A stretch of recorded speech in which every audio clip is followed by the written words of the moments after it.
8/2025 रोजी सायंकाळी सुमार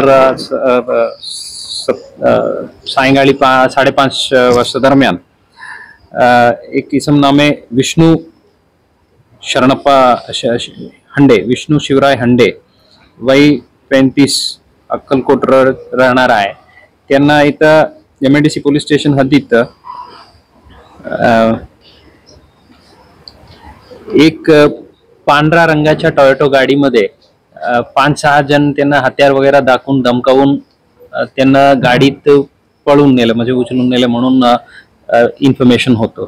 त्या खबरवर DCP श्री कबाडे आणि क्राईम DCP श्रीमती पाटील आणि त्यांचे पूर्ण चमूनी काम करून विशेष पथक तयार करून जे गाडी कुठे कुठे दिशेने जाण्याची शक्यता आहे सर्व दिशे वेगळ्या वेगळ्या टीम्स पाठवण्यात आलं होतं. आणि आम्हाला तांत्रिक मदतीने तपास करून गाडी लोकेट झाला विजयपूर जिल्हा कर्नाटक राज्याच्या इंडी तालुक्यामध्ये आणि तिथेही आमची टीम सक्सेसफुली पोहोचला. आणि तिकडचे जे विक्टिम आहेत त्यांना मारहाणी केलेलं होतं आणि चाकूनी काही त्यांना वार पण केलेलं होतं. आणि त्या परिस्थितीत आपला विशेष पथकाने आरोपीला ताब्यात घेऊन आणि हे जे विक्टिम आहेत त्यांना सुखरूप रेस्क्यू केलेलं होतं आणि तिथून त्यांना ताबडतोब सिव्हिल हॉस्पिटलमध्ये ऍडमिट करून त्यांचं ट्रीटमेंट आता चालू आहे. जे अटक केलेले आरोपी जे आहेत ते अमित सुरवसे,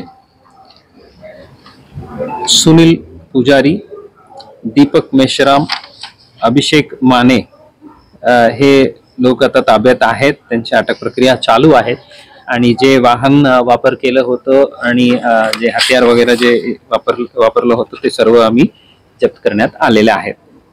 या विषयामध्ये MIDC पोलीस स्टेशनला गुन्हा नंबर 695/2025 असा गुन्हे दाखल केलेले आहेत. यात खून करण्याच्या उद्देशाने पळून नेण्याचे कलम आहेत आणि इतर जे बेकायदेशीर मंडळी जमवून जे बेकायदेशीर कृत्य केलं त्या कलमांमुळे गुन्हे दाखल केलेले आहे आणि सशस्त्र कायदा 425 ही लावलेला आहे. यात जे बॅकग्राऊंड आहेत तर त्यांचे जुनी वाद होतो अशा सध्या प्रिलिमिनरी इन्व्हेस्टिगेशनला समोर येत आहेत. त्याबद्दल आणखी सखोल चौकशी चालू आहे.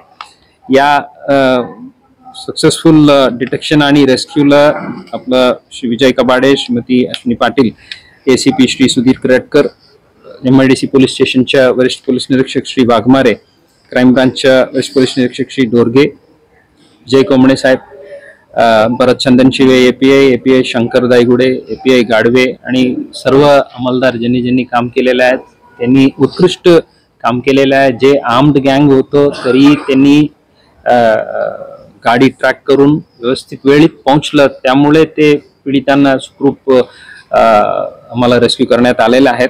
हे सर्वांना मी मनापासून अभिनंदन करतो. आणि आता जे पुढील तपास चालू आहे ते दोघांचा वाद होतं आणि जे 2021ला एक MLCचं जे वाहन नुकसान केलं होतं त्यात हे इन्व्हॉल्ड होतं आणि त्यामुळे हे वाद सुरू झाला अशा आता प्रिलिमिनरी इन्व्हेस्टिगेशनला समोर येत आहे. बाकी सखोल चौकशी चालू आहे.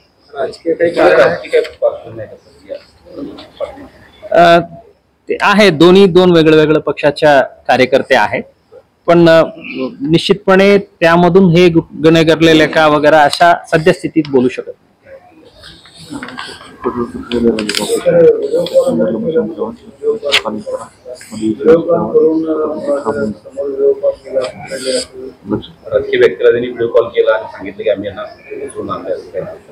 ते आता इनिशियल इन्व्हेस्टिगेशन स्टेजला त्याबद्दल काय आता डिस्कस करता येत नाही.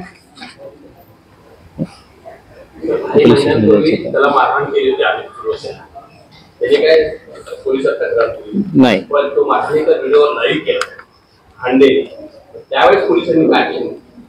ते आता आमच्याकडे कंप्लेंट नव्हतं त्यावर आता काही ऑन रेकॉर्ड काही नाहीये, त्याबद्दल काही गुन्हे वगैरे दाखल नाहीये.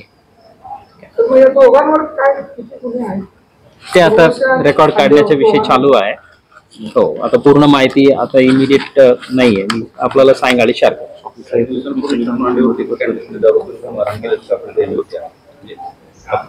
वापरत आता आहे. हो, रेकॉर्ड्स काढण्यात येत आहे. कशा पद्धतीने